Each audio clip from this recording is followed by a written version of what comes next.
All right, so you should now, let's just turn this off. You should now see the countdown timer. And you should hopefully hear that the levels and my voice are actually better than last week rather than being really quiet and you're having to turn it down. So if you can hear me loud and clear, just give us a nod in the chat room. If you can't hear me, don't do anything because you won't hear me. But if anybody can just leave us a comment just to sort of say that I'm coming through loud and clear, I'd really, really appreciate it.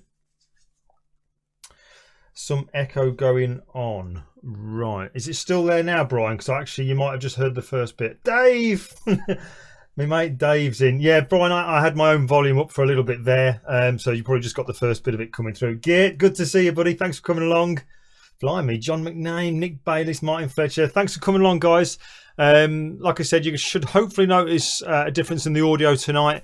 Those of you who had your ears blasted out last week, it's been a bit of an investment over the last few days to get it sorted. £450 worth of investment to get it sorted, but it's worth it. Promise you. Those 3 people who didn't like the YouTube live before we even started, I don't think it's worth it for them, mind you. But hey, there you go. You can't please everybody, I guess. Cheers, John. Thanks for that, mate. Judy, thanks a lot. Bruno Miguel. Bruno, you're here again. Glutton for punishment. We're going to go through some stuff. I've got a few things to go through, obviously, tonight. We're going to go through fairly quickly. I'm going to probably do about 4 different techniques for you tonight. The reason I'm going to try and cover just maybe one extra technique tonight is because next week I won't be around on the Tuesday because I'm going to be over in Dublin, flying over to Dublin for the Photo Hubs thing I mentioned a couple of the broadcasts ago. So I'll be there for that. So I can't do next week, but I will be back the week after. So I thought I'd kind of just do a little extra thing tonight. But I will record a video, so there is a new one on the channel. So you'll have that as well. But there you go. Fran, thanks for coming. Amanda, good to see you. Who else we got here? Brian. Everyone, just so you know, Brian is being the management tonight. So any misbehaving in the chat room, Brian will be on you like a ton of bricks. Isn't that right, Brian? Those of you who have missed the countdown thing before, just so that you know, when we get to 30 seconds, you should, fingers crossed, you should hear some music starting.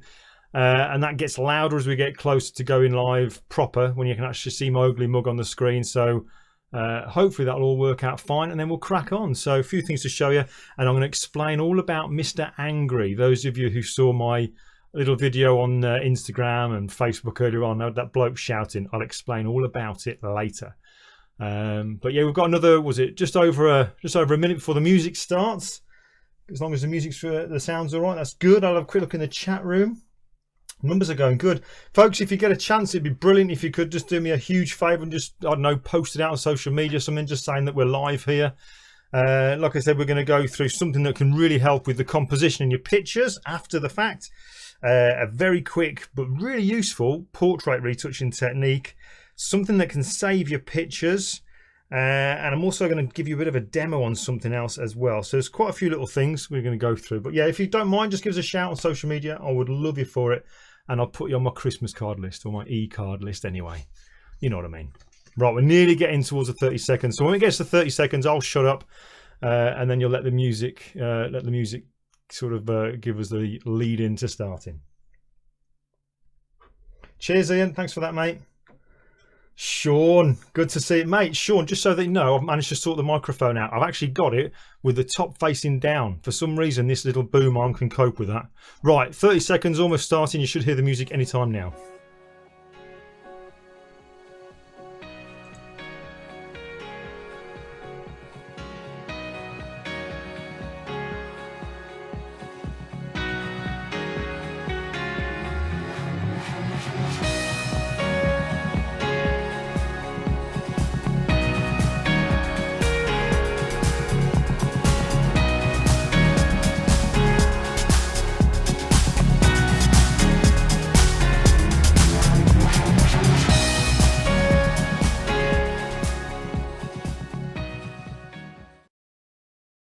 Hi folks, Glyn here. Just to remind you that if you haven't already, make sure you click on the subscribe button on my YouTube channel, and also click the bell icon and tick in the notifications checkbox so that you'll never miss any of the live broadcasts.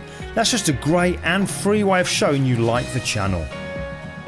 Also, over on my website at glyndewis.com, click on the newsletter menu item to join my email group and download your free ebook called How to Develop Your Style. Fill in your email address, first name and family name, and then click on the subscribe button. And finally, add me in and connect over on Instagram by finding me with the username at Glyn Dewis.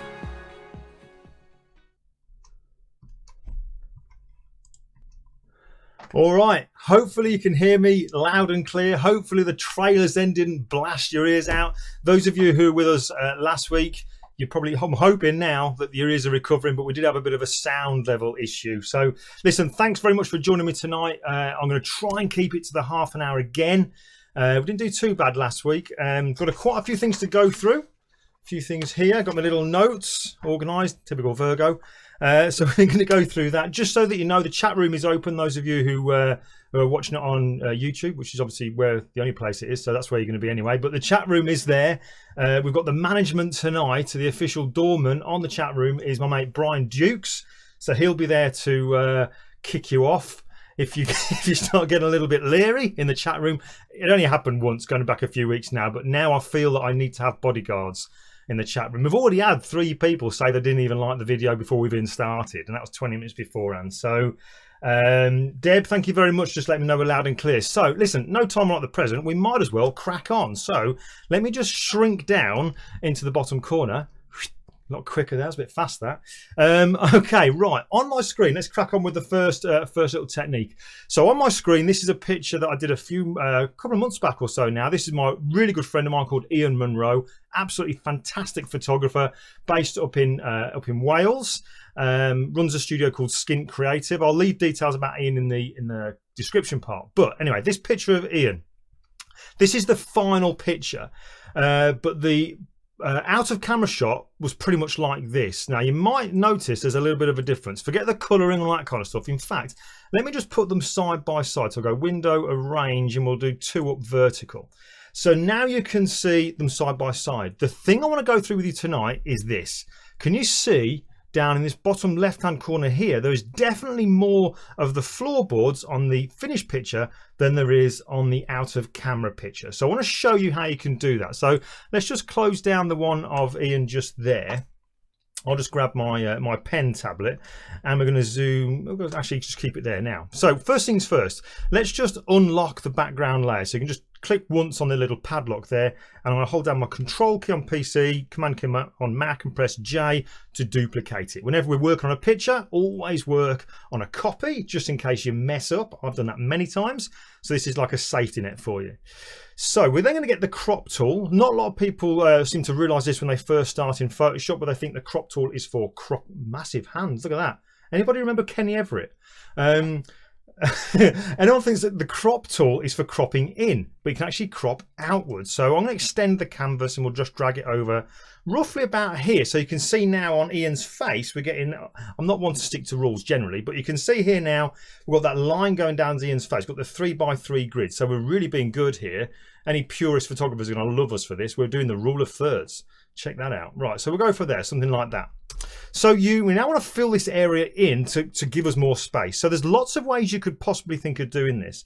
For example, you might think of trying something like content aware, and it doesn't do a bad job. So let's just kind of make a marquee selection on that area there.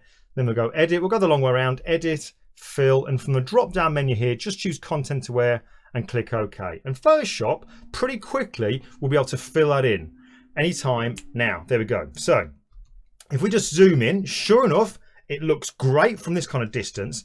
But when we kind of zoom in, we can see that, yeah, we've got the smudgy bit, but that's not necessarily the problem. The problem is the perspective, all right? Now, people always, when they look at your pictures, they don't just look at it from the viewing distance. They always close in like this. So really, it's the same old thing. It's the small things that make the big difference. So when it comes to extending the canvas on this, we want to keep the perspective. Now, what I mean by that is this.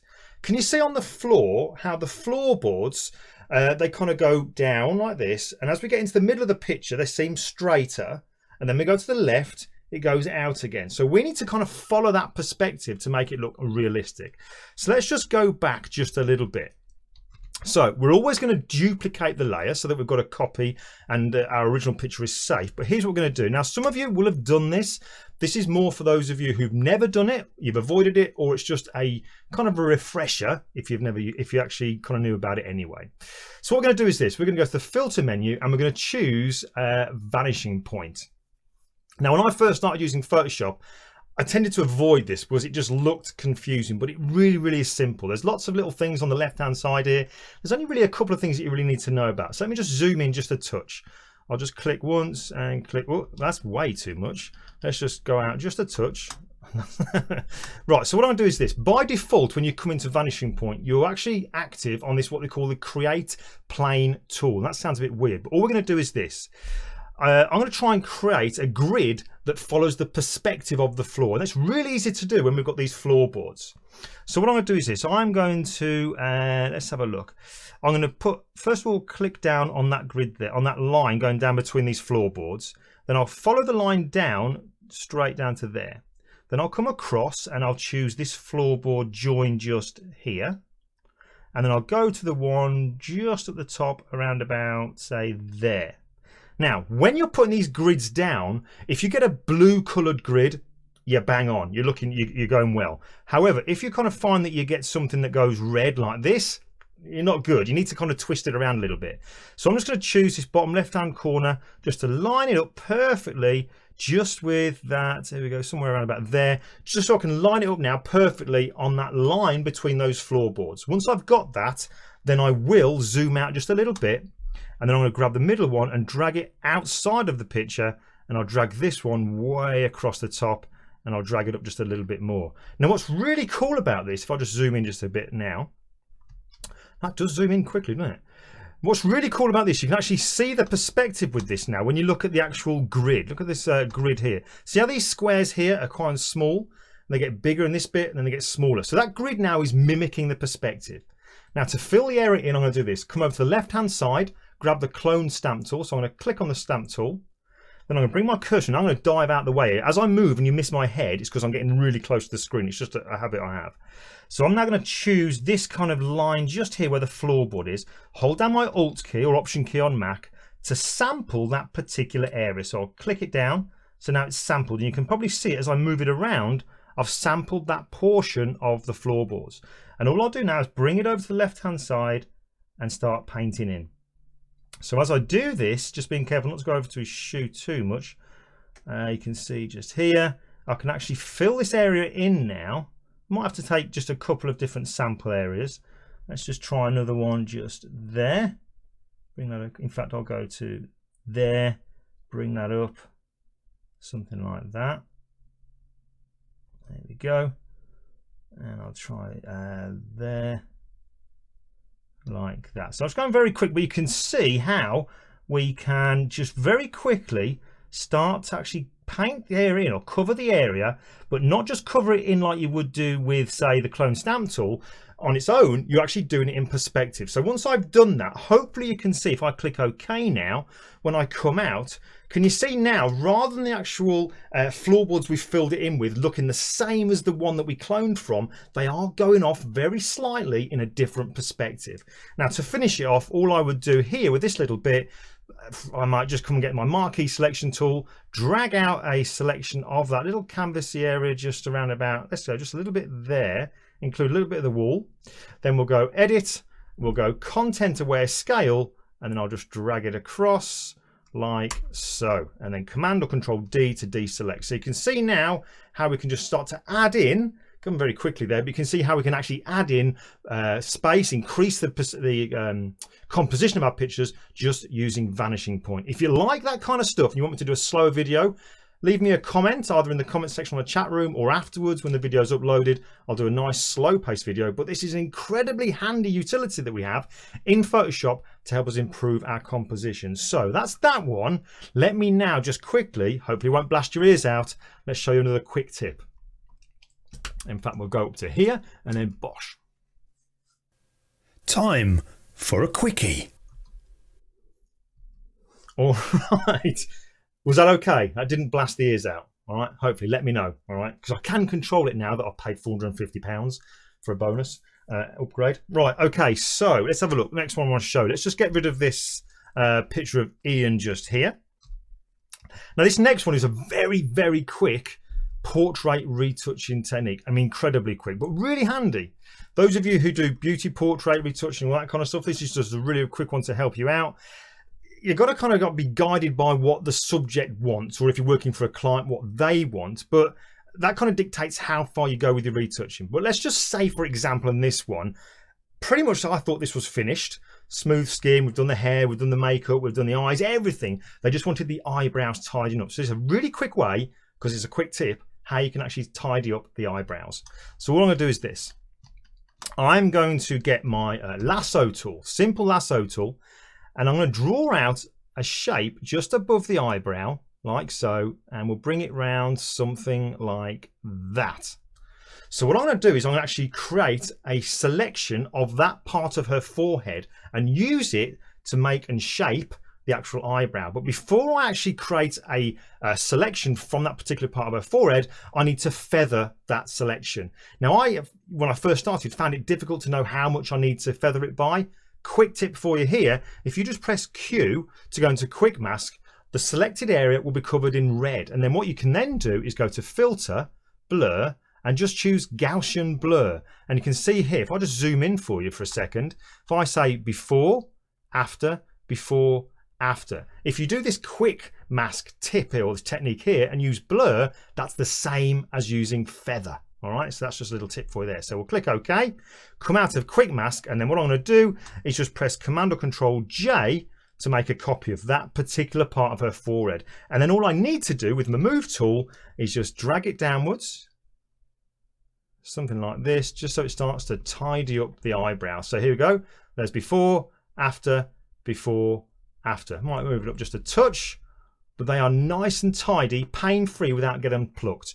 So that's a very quick, where are we? Very quick tip.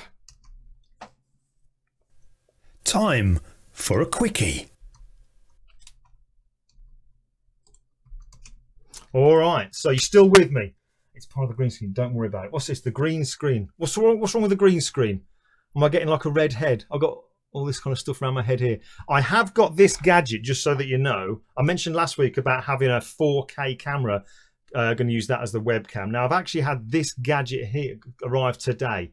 Amazon Prime said it was arriving today, every day since last Thursday, but it's only just arrived today. So now I'll be able to plug in this camera, which is this new Lumix GH5 4K camera. I can actually sit that on top of my monitor and use the 4K camera to do the video. So then hopefully the green screen will look a little bit better around my head. I mean, Jesus, you can't get an easier head to green screen than this, but this webcam seems to struggle with it just a bit. So there we go. I thought it better to do the green screen rather than having like this rectangular part of my room taking off a bit of the screen area there. So anyway, let's just get back to some of this stuff. The Elgato, that's it. Yeah, Elgato Cam Link, 115 quid. It's been a really expensive week. Really has been an expensive week. But anyway, there you go. It's worth it. You're worth it. All right, so let's have a quick, another quick technique here. This is a very quick one. Again, I want to show you a little technique here. In fact, let me just show you these two pictures, because I posted these fairly recently. I posted this particular picture here very recently over on my social media, and this was literally a throwaway shot. This is a very good friend of mine called Sean. Lives down in Devon, got a beautiful house, and this is a doorway at the front of his house. And we were just down there, me and Anne were down there just spending a weekend with them, as we like to do. And I thought I'd just take a quick picture of you, Sean. And we were just setting up, and this one here was just a very quick grab shot. Not perfect, but my attitude was, you got great friends and you got, you know, members of your family really close to, get as many pictures as you can of them. Don't worry yourself too much all the time about composition and lighting and all that kind of blah. Yes, it's important, but it's more important to get the picture. Does that make sense? So I just grabbed this particular picture here, and I had loads of people saying, oh, it's really good, which was brilliant. However, this is the picture of Sean when it's finished, and you see nice and sharp detail. Yeah, I was really quite happy with it when people liked it. However, this is Sylvia. All you need is a short back and polish. I know what you're saying. I know what you're saying. I got big shoulders. I don't mind. This is a fashion choice, all right? It's a fashion choice. Remember that. Right. So now, anyway, so if I now zoom in, can you see? Hopefully, this is coming through okay on your screens. But the picture, because it was a real quick grab shot, it's not exactly sharp. There's a bit of a softness to it. Now, this is relevant for me going to go to Ireland next week because I'm at the photo hubs, and there's one of the judges there. I sat in the back of the room once when they were doing some judging, and there were so many pictures that they had on the screen they were looking at, and they were giving like a critique on them. And some of them looked absolutely fantastic until Kevin, I think it's Kevin Pengelly, one of these judges, he kind of double clicked on the hand tool in Photoshop to bring the picture to 100%. Not like we normally see it on the screen or on social media when everything's kind of small and looks brilliant.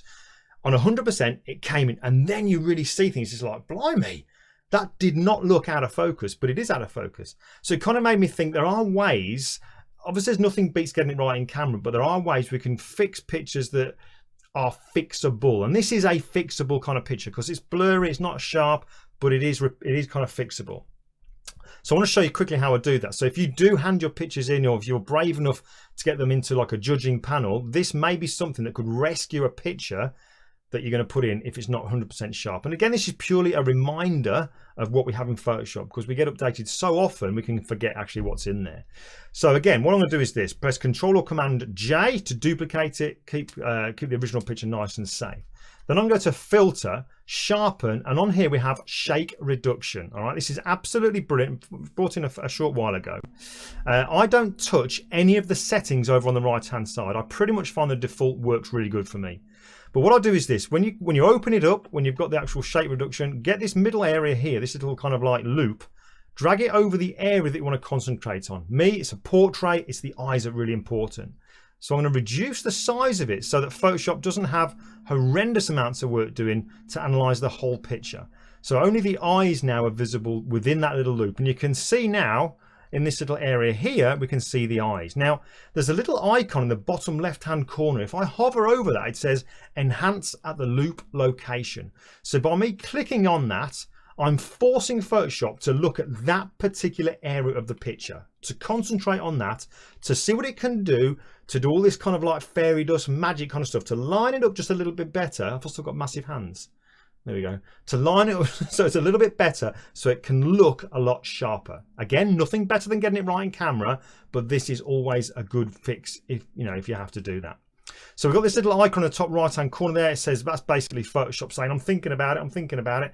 But if I click OK, I can force him to thinking about it just a little bit quicker, so that it'll then process that and send it back into Photoshop. Now I don't leave it just like that. I'll just show you once it's finished this little progress bar. I'll show you what extra little thing that I do there.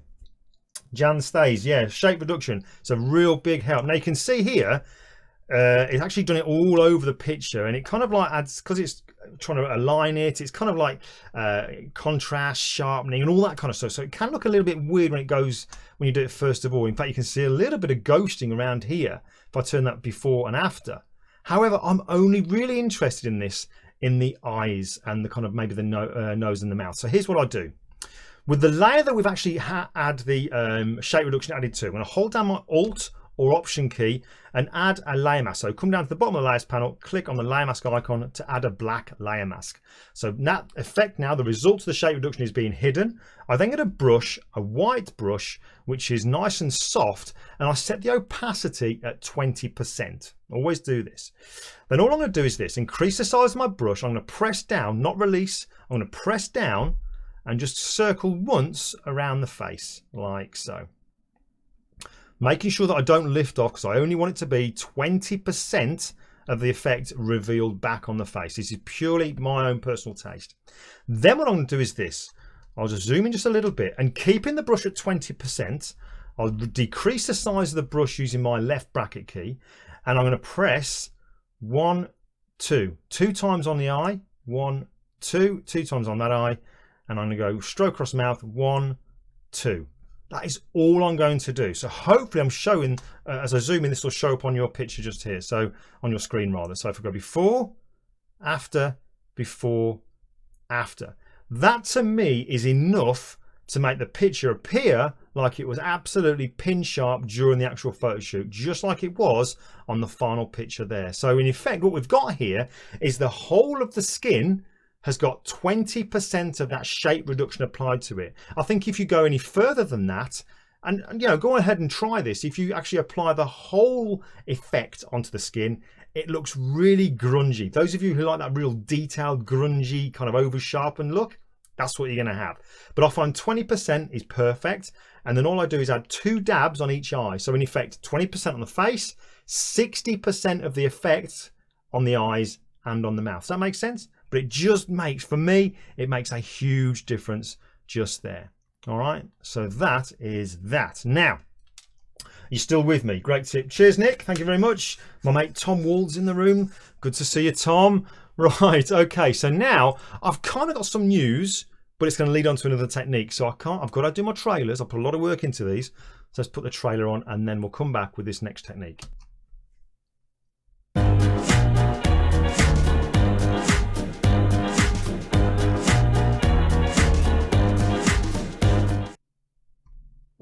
So how was the audio on that one? Because I think that one blasted people's ears as well last week. Herman Circus. This is Creative Cloud CC.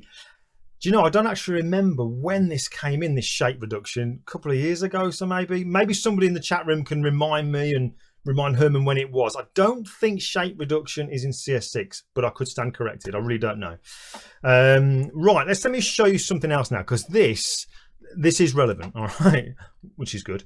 In fact, let me just dive over to here just to show you this. Now, those of you who are on my email group, you'd have probably noticed that I sent out an email earlier on showing you this, and it's a texture pack that I'm actually working on now. Not a texture pack, sorry, it's a snow pack. I've said there's going to be 30 bits of snow files in there that you can use in your pictures. There's more than likely going to be around about 50. But I'm also going to include some video files. So this isn't a promo to sell it, because it's not for sale. If you've got your own snow files, or maybe even if you want to get these at some point when they do become for sale. But I want to show you something really kind of, I think it's pretty damn cool actually when you come to using the snow. So bear with me on this one. I want to show you a little technique just to show you how you can use it. Because last year, I think it was the first time, because for 5 years, I'd promised Anne, my wife, that I said, look, Anne, don't go and buy Christmas cards this year. I'm going to make them. And I'd been saying that for 5 years. Last year, Christmas 2016, I did make our own Christmas cards. So I finally got around to it. So I want to show you something, because this little thing here might be something that you could use, a technique you could use for making your own Christmas cards. But what I'll do is I'll do a very quick technique now as a reminder. I've done a video on this one already, but I'm going to show you how to do the snow on this one. And this takes seconds or minutes. Show you how to do the snow on this, and then show you how you can use one of the video files to create an effect. So watch this. And I've only done this once before we started. Right, okay, so let's first of all take this little scene here and turn it into a snow scene. I'll put a link to the video that I do this in slow time, but just a quick reminder, we're going to go to Select and Color Range. Now all I'm going to do now is, let's just bring the fuzziness down. I want to make it look like the snow's on the floor. There's a little bit of dusting on the trees and on the leaves. So I'm going to try and find an area. Let's say I'm going to click somewhere around about maybe here. Let's have a look, maybe there. And then bring up the fuzziness. Now this is great. The fuzziness is good on this one because the white areas are selected, the black areas aren't. The grey areas have got a little bit of white on, but not completely covered.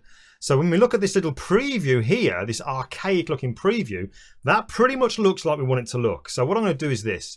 Click OK. Photoshop goes completely crazy with all this marching ant selection. So what I'm going to do now then is add a new blank layer and then just go Edit, Fill, and we'll choose, let's choose white. And then we'll click OK, and then we'll deselect it. So you can see there, very quick way that we can actually make it look as if it's snowing. What I love about this, and it happens every single time, if I zoom in, can you see this branch here? Look at these branches here. The snow is only on the top, not underneath. That is just so cool. I'd like to say I meant that to happen, but every time it's just purely a fluke. It's just a perfect picture for doing it on. Right, so that's that. Right, anyway, let me show you this little thing now. Then. So I'm going to go File, and I'll save it. And we'll call it Snow Scene, and I'll just whack this over onto my desktop and just save it there. Right, so that's saved there. Now, just for a bit of fun, let's in fact let's just save it as a JPEG just to be on the safe side. Save as Snow Scene, and we'll call it JPEG, and it's on the desktop. Boom, boom, boom, something like that, and click save. Cool. Right, it'll say what quality we want it. There you go. We'll go for 12. So now, just for fun, because you might want to send people e-cards because they don't cost anything. It's a thought that counts. So let me just quickly show you now. Let's open up Premiere Pro just for a bit of fun. You could do this maybe in Photoshop as well, because Photoshop you can do video. But let me just quickly show you this, because I just thought this was really cool. I didn't know you could do this in Premiere Pro, and I'm one of these people, I just like to learn more and more things with all the software that we've got. So new project, I'll call it Snow, and I'll just save it again on my desktop. So we'll go desktop and we'll click select folder, and we'll click OK. So now then, let me just bring that file in that we made here, the snow scene.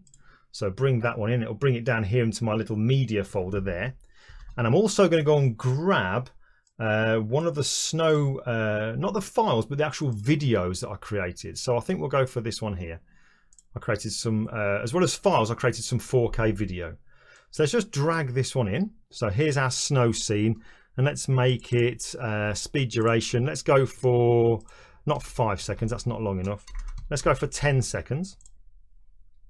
And we'll double click on this one here. Let's just choose an area of snow that looks pretty good.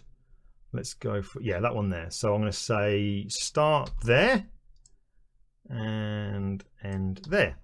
Drag that down now onto here, something like that. Now I've got to resize it. You with me? You still with me? I'll do a slow video on this. Let's just resize it, so something like that. And check this out. I didn't know this was in Premiere. So those of you who know Premiere really well, you can think, you muppet, but that's always been there. Just like in Photoshop, we've got blend mode here. So if I go from normal to screen, screen keeps the light parts, gets rid of the dark parts. Bosh. And now look, when I press play, can you see it snowing in the top right hand corner? I just thought that was really cool.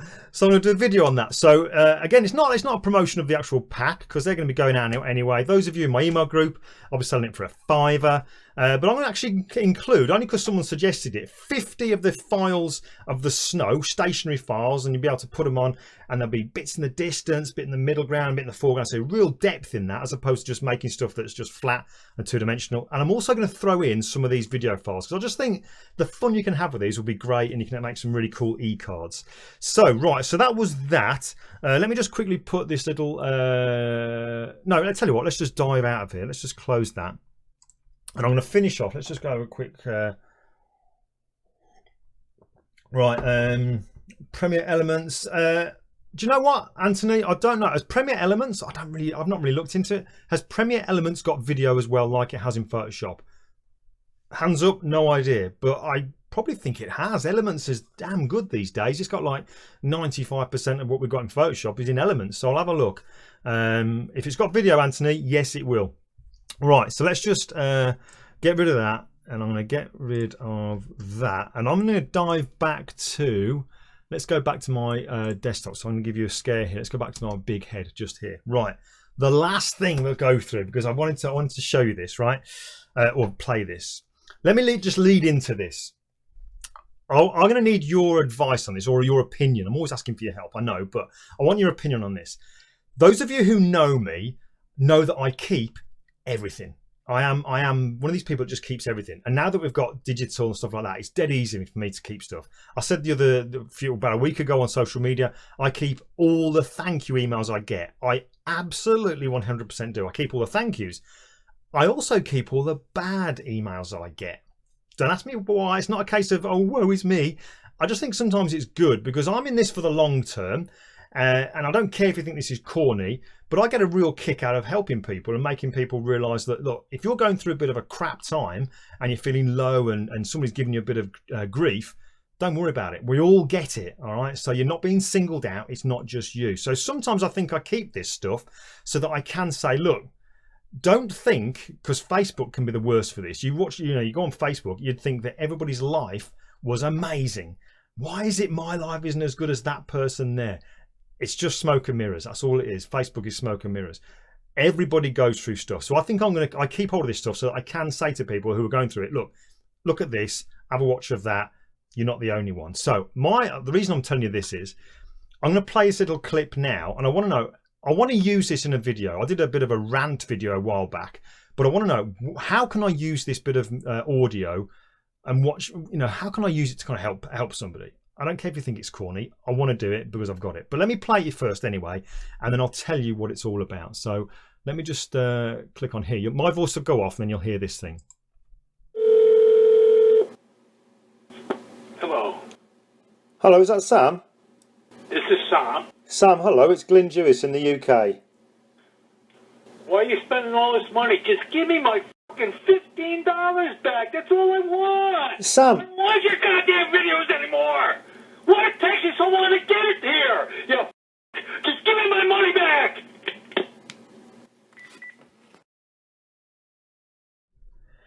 So as you can see, not a very happy chap.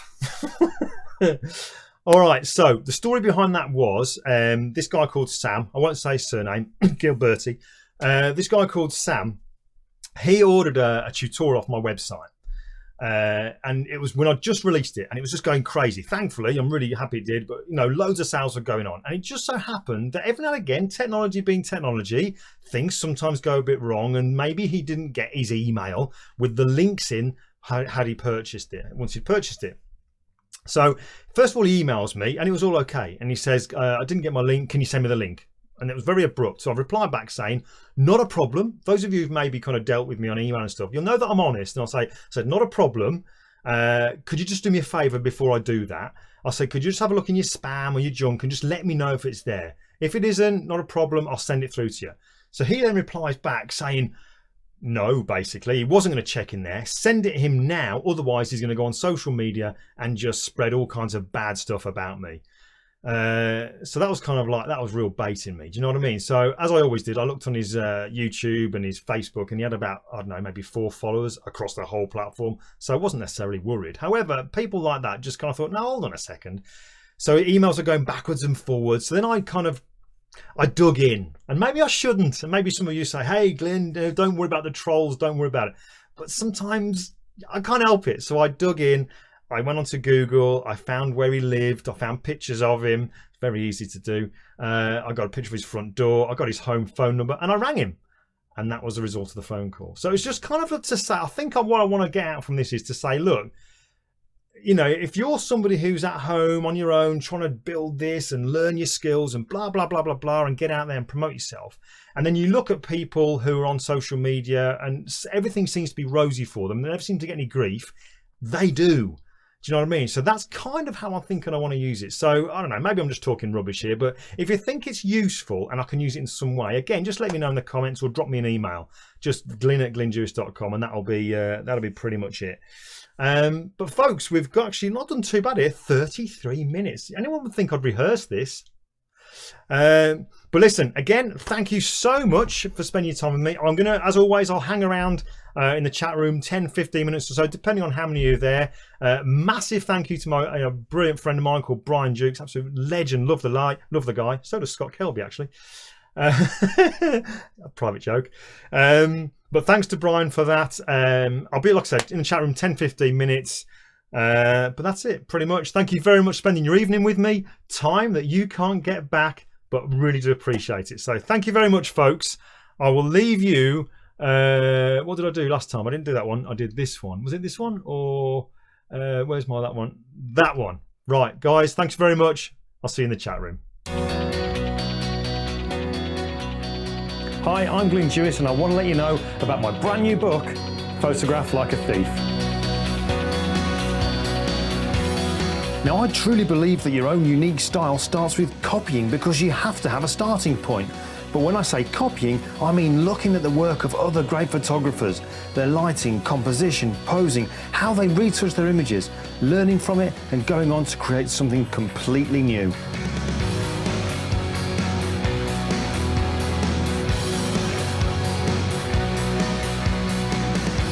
Now, I've packed a lot into this book. There's a whole chapter dedicated to reverse engineering, equipment, my favourite retouching techniques, and 10 chapters taking you from coming up with an idea, the lighting, the setup, the photo shoot, and the complete retouching steps from start to finish. So check out Photograph Like a Thief, available now where all good books are sold.